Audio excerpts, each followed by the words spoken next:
falmughirati subha. Sahabat-sahabat yang berbahagia, kuda, kalau sekedar kuda, itu disebut di dalam bahasa Arab al-khail. Tetapi kalau sudah dilatih, tapi latihannya bukan cuma keindahan, bukan menari-nari, bukan di situ. Kuda berpindah nama dari al-khail menjadi al-faras. Kalau al-khail ini sudah mudarrab, sudah terlatih, siaga, dan sudah seiring sejalan bersama penunggangnya untuk siap bertempur. Sebagaimana engahnya kuda, suara kuda di dalam istilah-istilah kuda tempur itu ada 3 suara kuda. Kalau sudah kuda itu sedang berhenti, suara yang dikeluarkan namanya Suhail. Saya punya teman namanya Syekh Suhail. Dan itu suara kuda yang sedang berhenti. Kalau suara kuda sedang berjalan biasa tidak berlari namanya hamhamah. Jadi ketika dia sedang canter pendek gitu, itu namanya hamhamah. Nah, kalau sudah lari cepat dengan canter panjang namanya dhabha. Ketika engahnya kuda, ngos-ngosannya kuda di canter panjang, disitulah menyatu antara semangat fursan, pengendara al-faras, disitulah mereka menyatu jiwanya. Dan di sini ada 3 kekuatan. 1 kekuatan pengendaranya dan 2 kekuatan kudanya. Sehingga pasukan tempur berkuda atau kavaleri mendapatkan 3 saham. Kalau pasukan beronta cuma dapat 2 saham pembagian ghanimahnya. 1 untuk penunggangnya, 1 untuk untanya. Tapi kalau kuda 3, 1 untuk penunggangnya, 2 untuk kudanya.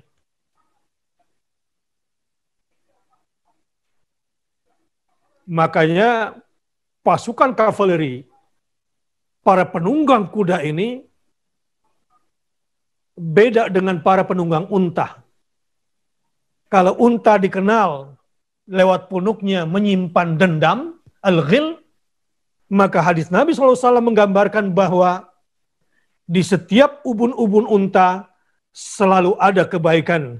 Sebagaimana yang digambarkan oleh Rasulullah SAW. Saya bacakan beberapa hadis untuk memperkuat ini, agar semangat waktu subuhnya para pemuda ini semakin kuat. Dan harus punya kuda yang siap tempur, siap terlatih di waktu subuh. Jangan punya kuda yang manja, yang hanya bisa menari, bisa meloncat, tapi hanya untuk mendapat tepukan tangan, tapi tidak sedia untuk semangat di waktu subuh. Bukan yang seperti itu kuda mendapatkan keberkahan. Dari Jarir bin Abdullah dia berkata, saya pernah melihat Rasulullah SAW mengusap-usap ubun-ubun kuda dengan jari-jari beliau sambil bersabda. Jadi ini jari-jari, ubun-ubun kuda itu diusap dengan jari-jarinya, bukan dengan telapak tangannya. Apa kata Rasul? Setiap kuda pada ubun-ubunnya telah tertulis dengan kebaikan hingga datangnya hari kiamat. Apa itu maksudnya? Yakni pahala dari rampasan perang. Bayangkan kuda itu mendapatkan 2 jatah rampasan perang. Kata Nabi SAW, kalau teks hadisnya kira-kira, An Jarir ibni Abdullah qala ra'aitu Rasulullah sallallahu alaihi wasallam yalwi nasiyata farasin bi isba'ihi wa huwa yaqulu al khailu ma'qudun binawasiha al khairu ila yaumil qiyamah al ajru wal ghanimatu.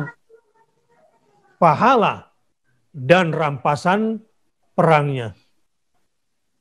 Dalam hadis lain riwayat Bukhari, Dari Nafi, dari Abdullah bin Umar radhiyallahu anhuma, qala Rasulullah sallallahu alaihi wasallam, al-khailu fi nawasiha al-khairu ila yaumil qiyamah. Dari Abdullah bin Umar radhiyallahu anhuma berkata, Nabi sallallahu alaihi wasallam bersabda, seekor kuda yang digunakan untuk fisabilillah, pada ubun-ubunnya akan terus ada atau mendatangkan kebaikan hingga hari kiamat. Hadis lain menggambarkan dari Asy-Sya'bi an Urwa qala sami'tu Rasulullah sallallahu alaihi wasallam yaqul al-khailu ma'qudun fi nawasiha al-khairu ila yaumil qiyamah al-ajru wal maghnamu. Dari Urwa berkata, aku mendengar Rasulullah sallallahu alaihi wasallam bersabda, pada ubun-ubun kuda perang telah tertulis kebaikan hingga hari kiamat, yaitu pahala dan harta rampasan perang. Dalam riwayat Ahmad yang lain, an Mutarrif ibn Abdullah an abihi anna rajulan intaha ila Rasulillah sallallahu alaihi wasallam wa huwa yaqul wa qala waqi'un marratan intaha ila nabiyyi sallallahu alaihi wasallam wa huwa yaqra alhaakumut takatsur hatta zurtumul maqabir qala yaqulu ibnu adam mali mali wa hal laka min malika illa ma tasaddaqta fa amdayta aw labista fa ablaita aw akalta fa afnaita.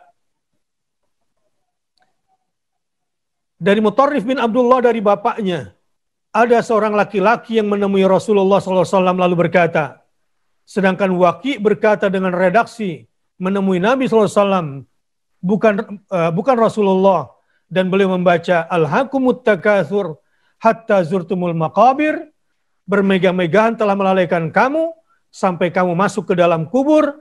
Lalu beliau bersabda, anak Adam berkata, aduhai hartaku, padahal tidak ada harta yang menjadi milikmu, melainkan yang telah engkau pergunakan, sehingga engkau habiskan harta itu, atau apa yang engkau pakai, hingga pakaian tersebut menjadi lusuh, atau apa yang engkau makan, lantas menjadi lenyap. Ini peringatan terkait dengan lanjutan surah Al-Adiyat. Agar kita tidak termasuk orang yang lalai ketika memiliki kuda misalnya, hanya untuk sebagai zina belaka. Hanya sebagai hiasan belaka.